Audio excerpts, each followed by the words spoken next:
Chapter 17. One of my most intimate friends is very fond of telling stories about what he calls my hunches. He is forever ascribing to me powers that defy analysis. He declares I merely follow blindly certain mysterious impulses and thereby get out of the stock market at precisely the right time. His pet yarn is about a black cat that told me, at his breakfast table, to sell a lot of stock I was carrying, and that after I got the pussy's message, I was grouchy and nervous until I sold every share I was long of. I got practically the top prices of the movement, which of course strengthened the hunch theory of my hard-headed friend. I admit that I do get irresistible impulses at times to do certain things in the market. It doesn't matter whether I am long or short of stocks. I must get out. I'm uncomfortable until I do. I myself think that what happens is that I see a lot of warning signals. Perhaps not a single one may be sufficiently clear or powerful to afford me a positive, definite reason for doing what I suddenly feel like doing.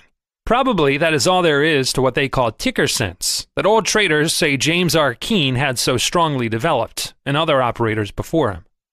Usually, I confess, the warning turns out to be not only sound, but timed to the minute. But in this particular instance, there was no hunch.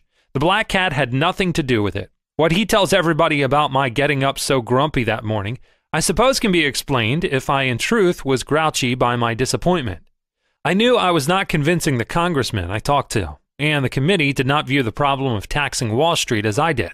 I wasn't trying to arrest or evade taxation on stock transactions, but to suggest a tax that I, as an experienced stock operator, felt was neither unfair nor unintelligent. I didn't want Uncle Sam to kill the goose that could lay so many golden eggs with fair treatment. Possibly my lack of success not only irritated me, but made me pessimistic over the future of an unfairly taxed business. But I'll tell you exactly what happened. At the beginning of the bull market, I thought well of the outlook in both the steel trade and the copper market, and I therefore felt bullish on stocks of both groups. So I started to accumulate some of them. I began by buying 5,000 shares of Utah Copper, and stopped because it didn't act right. That is, it did not behave as it should have behaved to make me feel I was wise in buying it. I think the price was around $114. I also started to buy United States Steel at almost the same price.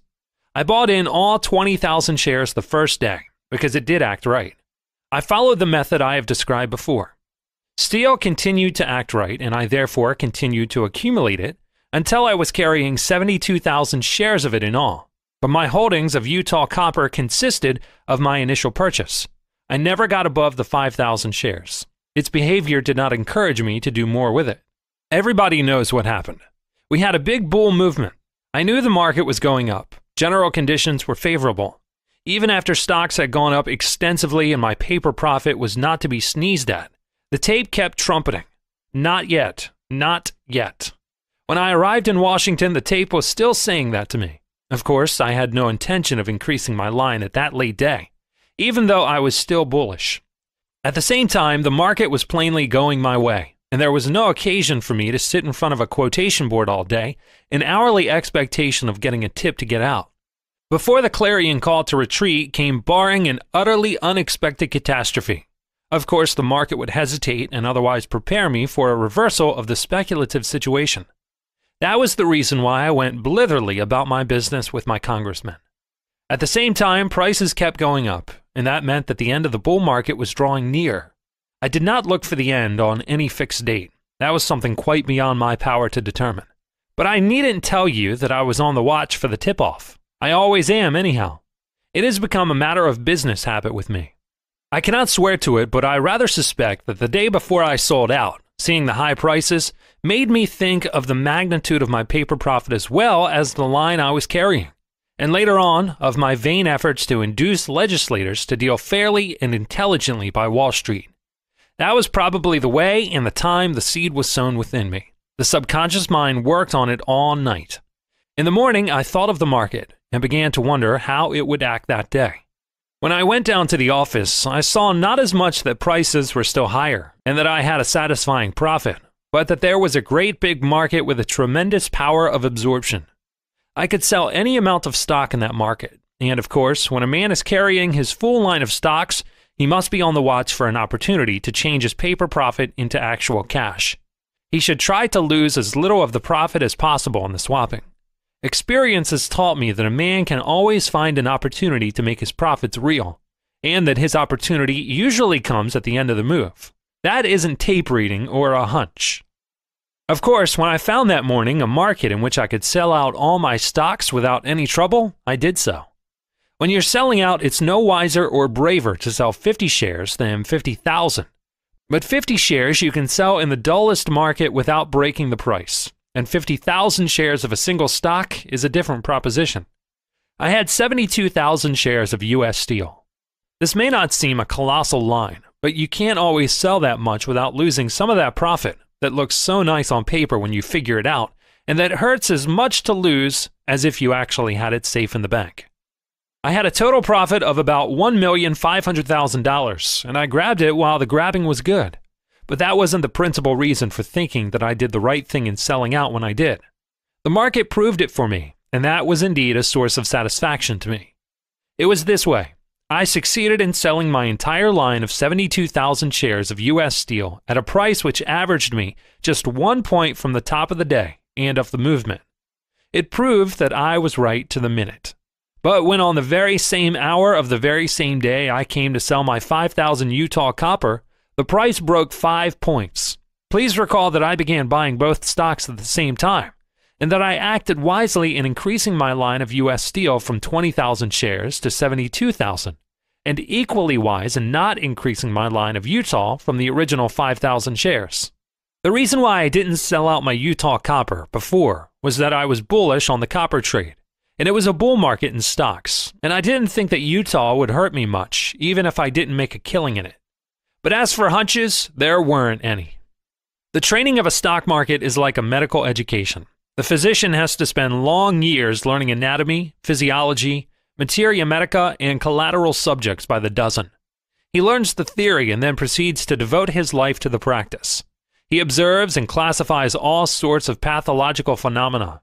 He learns to diagnose. If his diagnosis is correct, and that depends upon the accuracy of his observation, he ought to do pretty well in his prognosis, always keeping in mind, of course, that human fallibility and the utterly unforeseen will keep him from scoring 100% of bullseyes. And then, as he gains in experience, he learns not only to do the right thing, but to do it instantly, so that many people will think he does it instinctively. It really isn't automatism. It is that he has diagnosed the case according to his observations of such cases during a period of many years. And naturally, after he has diagnosed it, he can only treat it in the way that experience has taught him is the proper treatment. You can transmit knowledge, that is, your particular collection of card-indexed facts, but not your experience. A man may know what to do and lose money if he doesn't do it quickly enough. Observation, experience, memory, and mathematics. These are what the successful trader must depend on. He must not only observe accurately, but remember at all times what he has observed. He cannot bet on the unreasonable or on the unexpected. However strong his personal convictions may be about man's unreasonableness, or however certain he may feel that the unexpected happens very frequently. He must bet always on probabilities, that is, try to anticipate them. Years of practice at the game, of constant study, of always remembering, enable the trader to act on the instant when the unexpected happens, as well as when the expected comes to pass.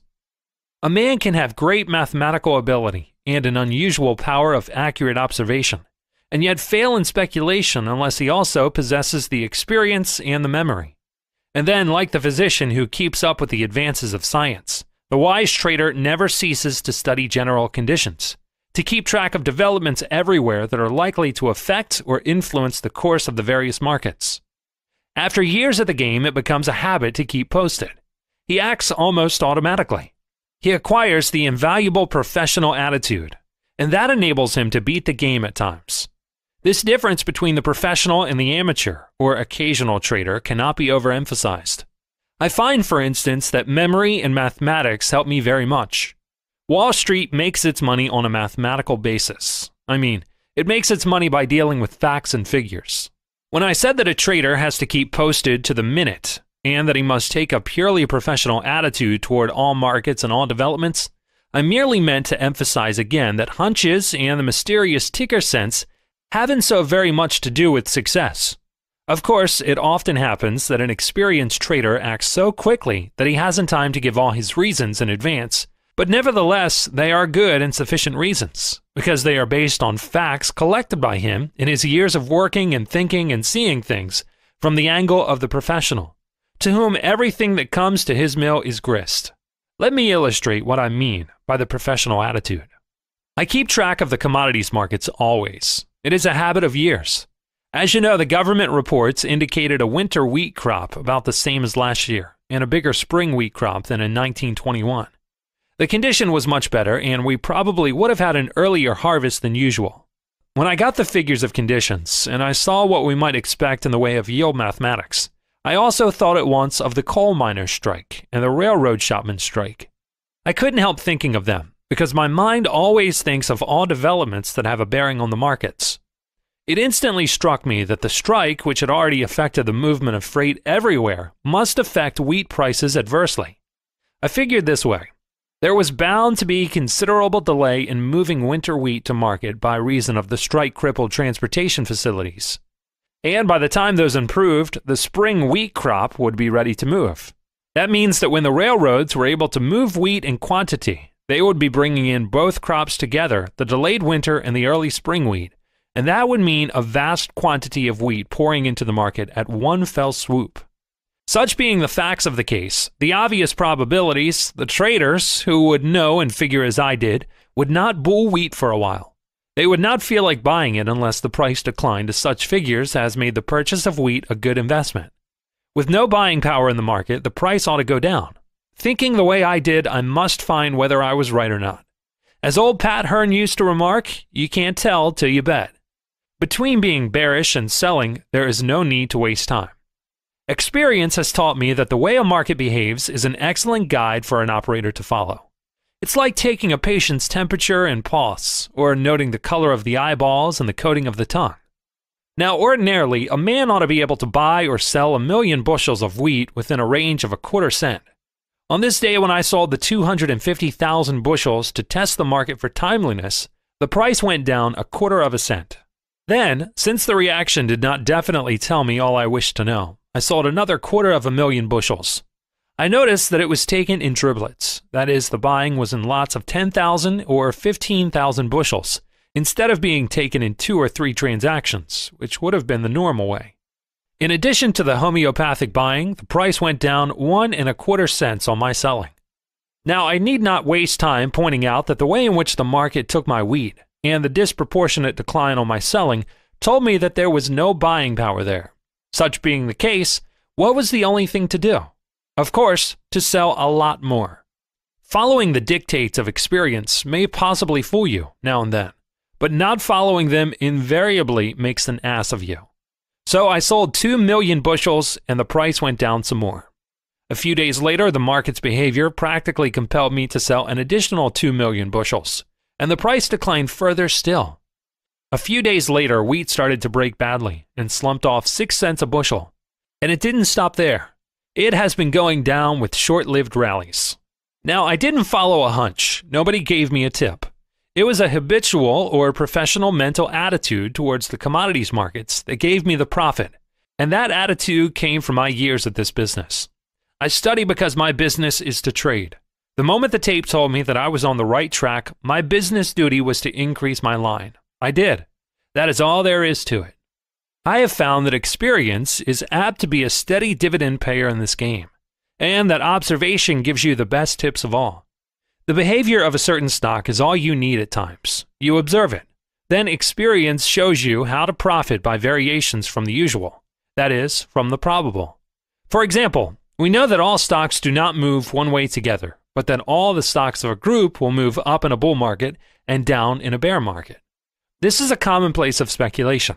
It is the commonest of all self-given tips, and the commission houses are well aware of it and pass it on to any customer who has not thought of it himself. I mean, the advice to trade in those stocks which have lagged behind other stocks of the same group. Thus, if U.S. Steel goes up, it is logically assumed that it is only a matter of time when Crucible or Republic or Bethlehem will follow suit. Trade conditions and prospects should work alike with all stocks of a group, and the prosperity should be shared by all. On the theory, corroborated by experience, times without number, that every dog has his day in the market, the public will buy AB steel because it has not advanced while CD steel and XY steel have gone up. I never buy a stock, even in a bull market, if it doesn't act as it ought to act in that kind of market. I have sometimes bought a stock during an undoubted bull market and found out that other stocks in the same group were not acting bullishly, and I have sold out my stock. Why? Experience tells me that it is not wise to buck against what I may call the manifest group tendency. I cannot expect to place certainties only. I must reckon on probabilities and anticipate them. An old broker once said to me, "If I am walking along a railroad track and I see a train coming toward me at 60 miles an hour, do I keep on walking on the ties? Friend, I sidestep, and I do not even pat myself on the back for being so wise and prudent." Last year, after the general bull movement was well underway, I noticed that one stock in a certain group was not going with the rest of the group, though the group, with that one exception, was going with the rest of the market. I was long a very fair amount of Blackwood Motors. Everybody knew that the company was doing a very big business. The price was rising from 1 to 3 points a day, and the public was coming in more and more. This naturally centered attention on the group, and all the various motor stocks began to go up. One of them, however, persistently held back, and that was Chester. It lagged behind the others, so that it was not long before it made people talk. The low price of Chester and its apathy was contrasted with the strength and activity in Blackwood and other motor stocks, and the public, logically enough, listened to the touts and tipsters and wiseacres and began to buy Chester on the theory that it must presently move up with the rest of the group. Instead of going up on this moderate public buying, Chester actually declined. Now, it would have been no job to put it up in that bull market, considering that Blackwood, a stock of the same group, was one of the sensational leaders of the general advance, and we were hearing nothing but the wonderful improvement in the demand of automobiles of all kinds and the record output. It was thus plain that the inside clique in Chester were not doing any of the things that inside cliques invariably do in a bull market. For this failure to do the usual thing, there might be two reasons. Perhaps the insiders did not put it up because they wished to accumulate more stock before advancing the price. But this was an untenable theory if you analyze the volume and character of the trading in Chester. The other reason was that they did not put it up because they were afraid of getting stock if they tried to. When the men who ought to want a stock don't want it, why should I want it? I figure that no matter how prosperous other automobile companies might be, it was a cinch to sell Chester short. Experiences had taught me to beware of buying a stock that refuses to follow the group leader. I easily established the fact that not only was there no inside buying, but that there was actually inside selling. There were other symptomatic warning signs against buying Chester, though all I required was its inconsistent market behavior. It was again the tape that tipped me off, and that was why I sold Chester short. One day, not very long afterward, the stock broke wide open. Later on, we learned officially, as it were, that insiders had indeed been selling it, knowing full well that the condition of the company was not good. The reason, as usual, was disclosed after the break. But the warning came before the break. I don't look out for the breaks. I look out for the warnings. I didn't know what was the trouble with Chester. Neither did I follow a hunch. I merely knew that something must be wrong.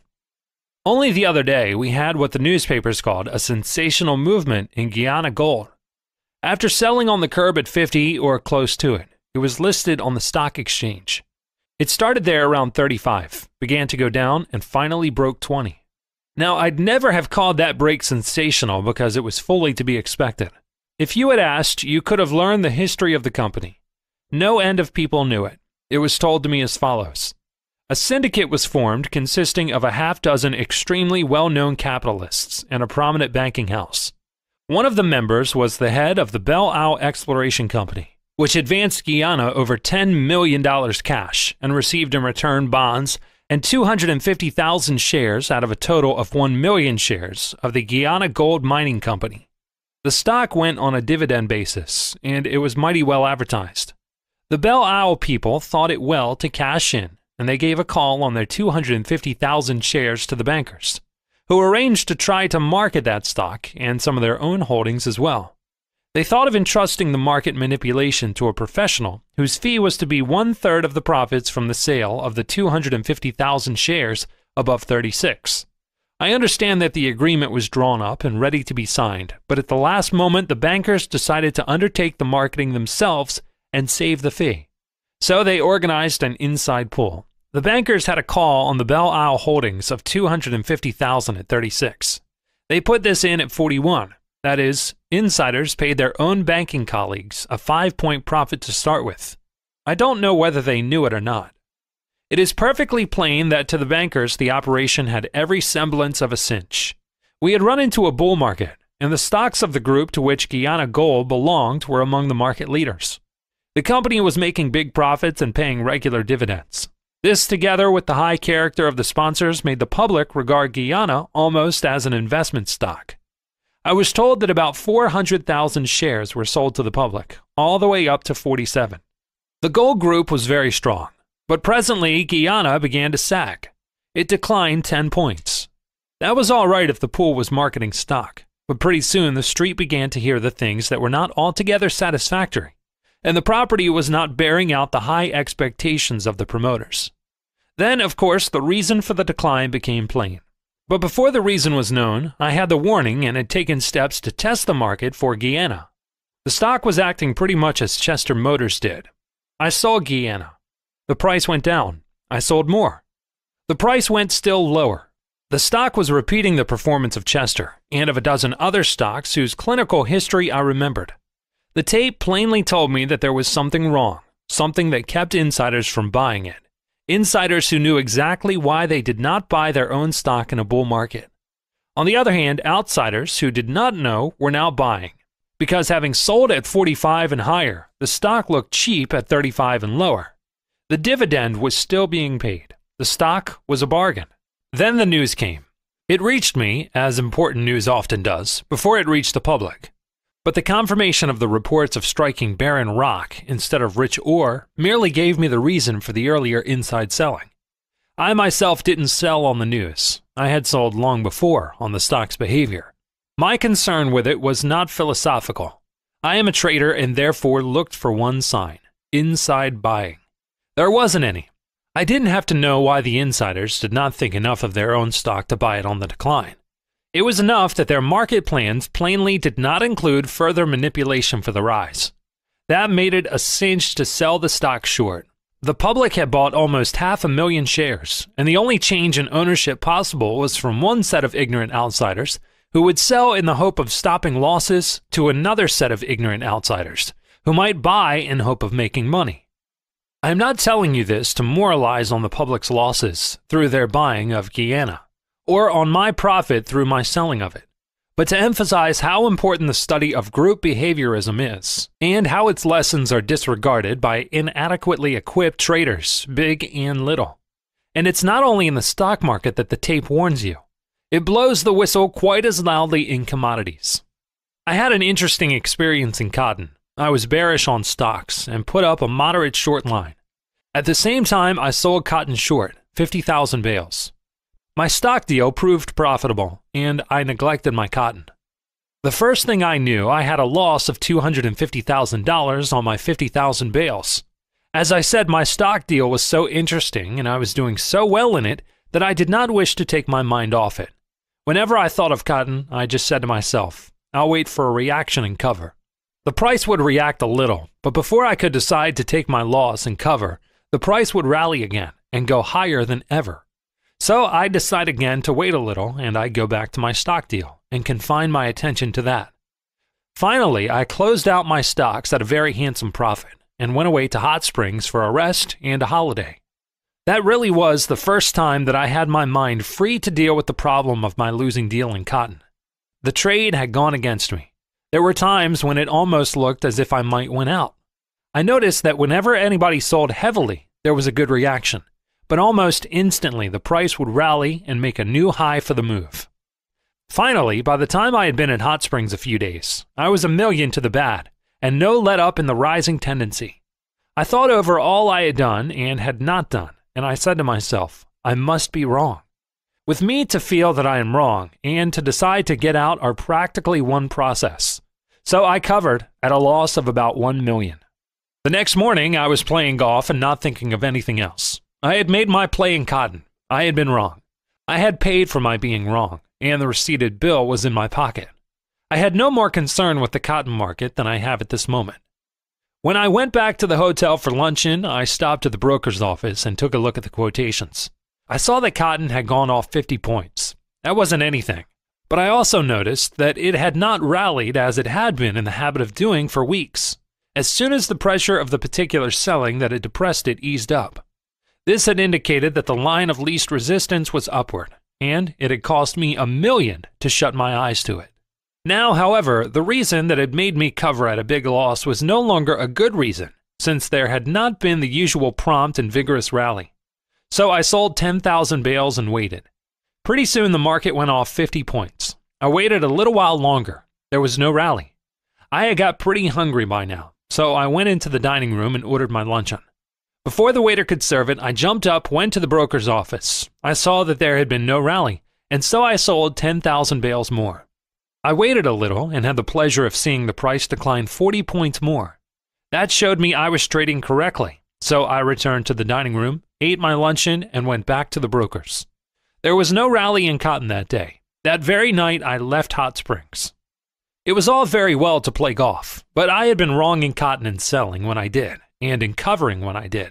So I simply had to get back on the job and be where I could trade in comfort. The way the market took my first 10,000 bales made me sell the second 10,000, and the way the market took the second made me certain the turn had come. It was the difference in behavior. Well, I reached Washington and went to my broker's office there, which was in charge of my old friend Tucker. While I was there, the market went down some more. I was more confident of being right now than I had been of being wrong before. So I sold 40,000 bales, and the market went off 75 points. It showed that there was no support there. That night the market closed still lower. The old buying power was plainly gone. There was no telling at what level that power would again develop, but I felt confident of the wisdom of my position. The next morning I left Washington for New York by motor. There was no need to hurry. When we got to Philadelphia, I drove to a broker's office. I saw that there was the very dickens to pay in the cotton market. Prices had broken badly, and there was a small-sized panic on. I didn't wait to get to New York. I called up my brokers on the long distance, and I covered my shorts. As soon as I got my reports and found that I had practically made up my previous loss, I motored on to New York without having to stop en route to see any more quotations. Some friends who were with me in Hot Springs talk to this day of the way I jumped up from the luncheon table to sell that second lot of 10,000 bales. But again, that clearly was not a hunch. It was an impulse that came from the conviction that the time to sell cotton had now come, however great my previous mistake had been. I had to take advantage of it. It was my chance. The subconscious mind probably went on working, reaching conclusions for me. The decision to sell in Washington was the result of my observation. My years of experience in trading told me that the line of least resistance had changed from up to down. I bore the cotton market no grudge for taking $1 million out of me, and I did not hate myself for making a mistake of that caliber, any more than I felt proud for covering in Philadelphia and making up my loss. My trading mind concerns itself with trading problems, and I think I am justified in asserting that I made up my first loss because I had the experience and the memory.